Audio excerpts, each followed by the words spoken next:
There are a considerable number of recommendations in the roadmap, and obviously I'm not going to go through all of them. You'll be very happy to hear. But what I am going to do is just maybe focus on some of the headline recommendations which have the potential to have a broader impact in terms of addressing inequality. So under the pillar of the legislative recommendations that we've recommended, there are a number of key recommendations. Our approach to addressing inequality to date has been incomplete and fragmented, and this has limited our impacts for equality to date. A more holistic approach is required, in particular an approach that combines issues of redistribution and the consequent inequalities of health, of wealth, income and employment, with the inequalities of recognition and identity and status. And a socio-economic status ground in legislation would provide the foundation for an approach that integrates issues of redistribution and recognition. Socio-economic status is an extremely important factor in determining the life chances of individuals in key areas such as access to employment and in relation to health and education outcomes. There's a significant risk of poverty and discrimination for the groups that are already covered under equality legislation. The situation for many people within these groups provides evidence of a socioeconomic status that is characterised by exclusion and poverty. For example, we know that women are more likely than men to experience poverty, and that women parenting alone, older women and migrant women are particularly vulnerable.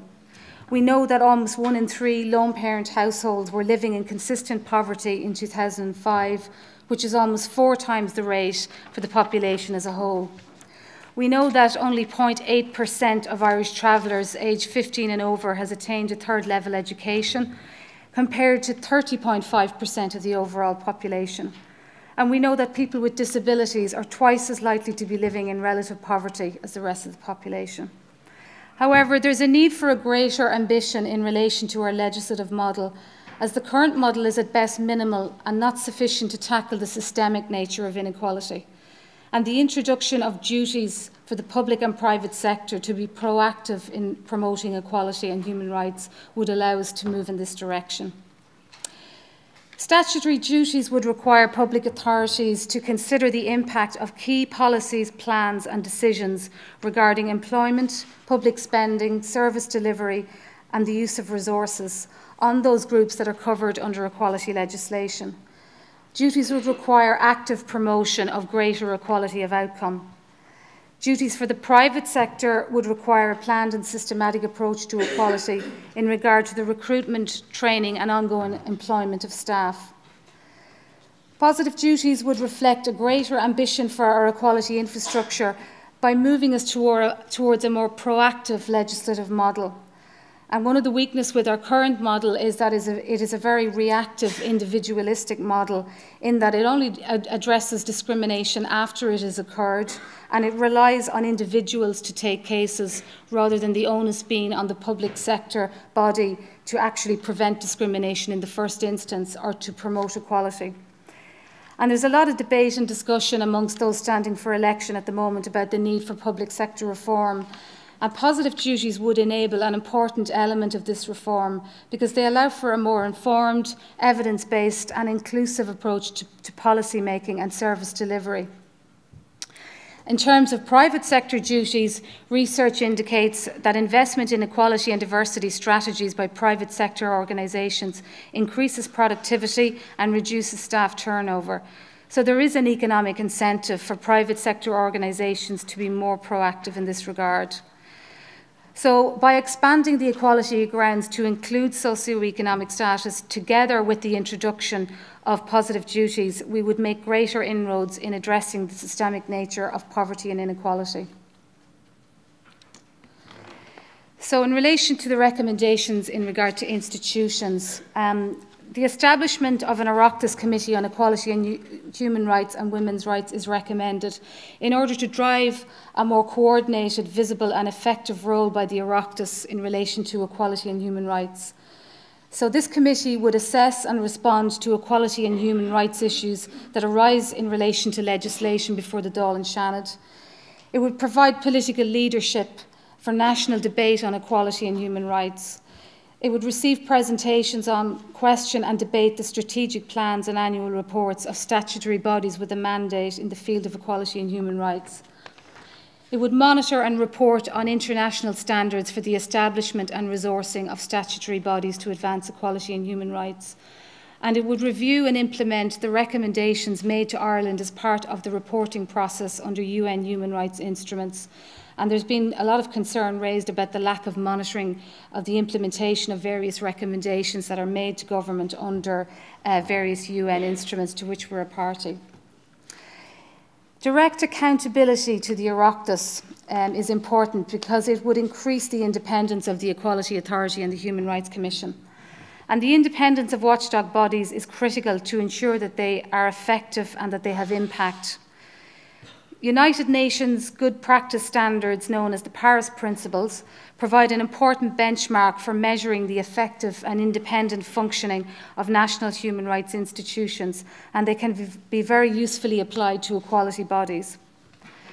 Research commissioned by ERA in 2009, using the Paris Principles as a benchmark, highlighted a number of areas where the independence of the Equality Authority and the Human Rights Commission needed to be strengthened.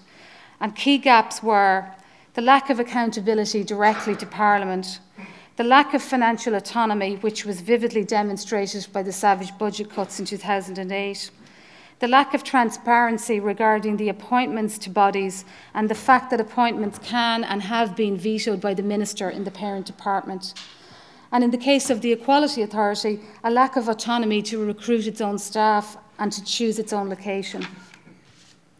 It's further recommended in the roadmap that the Equality Authority and the Human Rights Commission will be accountable to the Controller and Auditor General for annual budgets, and that any proposals to reduce their budgets would have to be presented to the Oireachtas Committee for approval.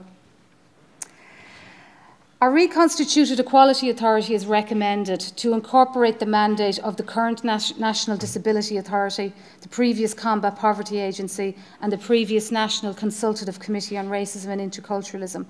And this would advance promotion of equality in terms of both redistribution and recognition by bringing all of the equality grounds, including the suggested new ground of socioeconomic status, under the remit of a single body. In regard to the tribunal, it is recommended that formal consideration will be given to expanding the mandate of the Equality Tribunal to include the investigation and making findings in some cases relating to human rights. And this would not preclude people from taking cases to the mainstream courts, but would provide them with an accessible alternative venue.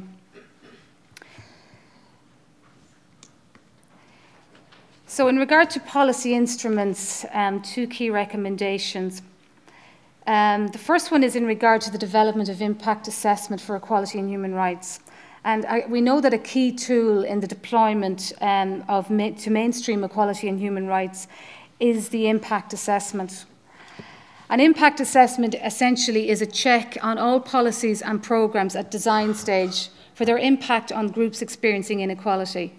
It's an integral part of the policy-making process, but might need external expertise, and it should cover all grounds, including socioeconomic status. There's valuable learning there to draw from in regard to the poverty impact assessment tools that have been employed as part of the National Anti-Poverty Strategy. In addition, equality impact assessment tools have been developed and piloted by the Equality Authority, and integrated equality and poverty impact assessment tools were developed by the Equality Authority and the Combat Poverty Agency. Political leadership, however, is required to drive an approach to mainstreaming across government departments, relevant state bodies and public sector agencies, and it requires the development of necessary expertise among policymakers and the allocation of resources, otherwise it will just be a tick box exercise. Participation of representative groups and individuals experiencing inequality is an important policy instrument in mainstreaming equality and human rights. And this recommendation is seeking a formal commitment by the government to that process through the preparation and implementation of a participation strategy by all public authorities. Participation brings critical information and knowledge to the public-making process, in that it makes policy development more transparent and democratic, and it responds to another equality objective of better distributing power and influence in society. So it is recommended that this participation strategy would set out a commitment to the participation of community organisations articulating and representing the interests of groups experiencing inequality and human rights. A recognition of the advocacy roles to be played by those organisations. And this advocacy work is carried out by a range of organisations, including community groups, trade unions, community legal centres. And it is further recommended in the roadmap that this advocacy work would be protected from victimisation under equality legislation.